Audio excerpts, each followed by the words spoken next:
Hello, I'm Rani. Let's exploring and learning with me. Nah, kali ini kita akan mengeksplor salah satu peninggalan bersejarah berupa pura yang cukup terkenal di Bali. So, what the history? Let's check it out. Karena kita akan mengeksplor pura, jadi jangan lupa bawa alat sembahyang, dan sebelum memulai perjalanan, mari kita berdoa dulu biar selamat sampai tujuan. Aku berangkatnya bareng ayah BTW and meluncur. Untung ini cuacanya mendukung, gak hujan, namun panas cetar. Woi, mana gak pakai jaket lagi, aduh. But it's okay lah, yang penting gak hujan. Dan singkat cerita, kita udah sampai nih. Yay! And voila, welcome to Pura City, Pojok Batu.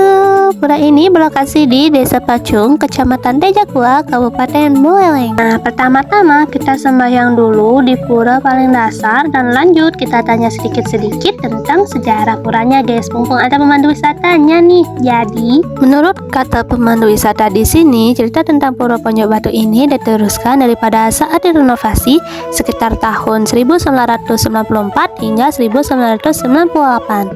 Nah, pada saat itu, pada tahun 1995, para pekerja menemukan adanya penemuan benda purbakala yang berbentuk sarkofagus atau peti mayat, dan diperkirakan dari zaman batu atau megalitikum yang berada tahun 2500 hingga 3000 tahun sebelum Masehi. Nah, dengan adanya penemuan tersebut, masyarakat di sekitaran Pojok Batu percaya bahwasanya di seputaran Pojok Batu sudah ada kehidupan dari kurang lebih 5000 tahun yang lalu. Nah, ada juga cerita rakyat pada zaman dahulu kala bahwasanya pada saat penimbangan belahan utara Pulau Bali, dari segala penimbangan ternyata bagian timur pulau utara Pulau Bali masih tebing ringan. Jadi dijatuhkanlah bebatuan sehingga pura ini disebut dengan Pura Pojok Batu. Nah, kalau kita lihat wilayah pura ini dari bawah atau dari bibir pantai, pura ini terletaknya dari tumpukan batu-batu yang menonjol ke lautan atau teluk. Karena hal tersebut, pura ini dinamakan Pura Pojok Batu.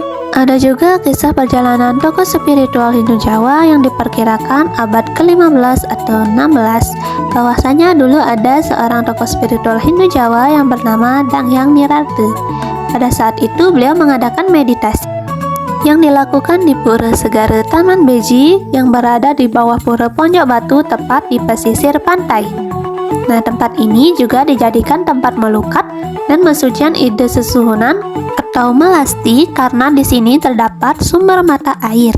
Namun sumber mata air tersebut bisa terlihat pada saat air laut surut sekitar pukul 5 atau 6 sore.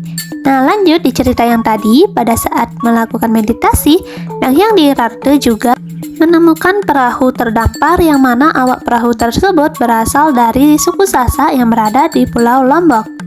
Konon kisahnya, awak perahu tersebut melihat adanya cahaya emas dari kejauhan yang dikiranya itu adalah emas yang membuat mereka kaya. Namun sebenarnya yang mereka lihat itu adalah cahaya dari vibrasi cahaya dari Pura Pojok Batu. Dan sekarang patung perahu tersebut merupakan simbol dari sejarah perjalanan Danghyang Nirartu sekaligus simbol awak perahu yang berasal dari suku Sasak Lombok.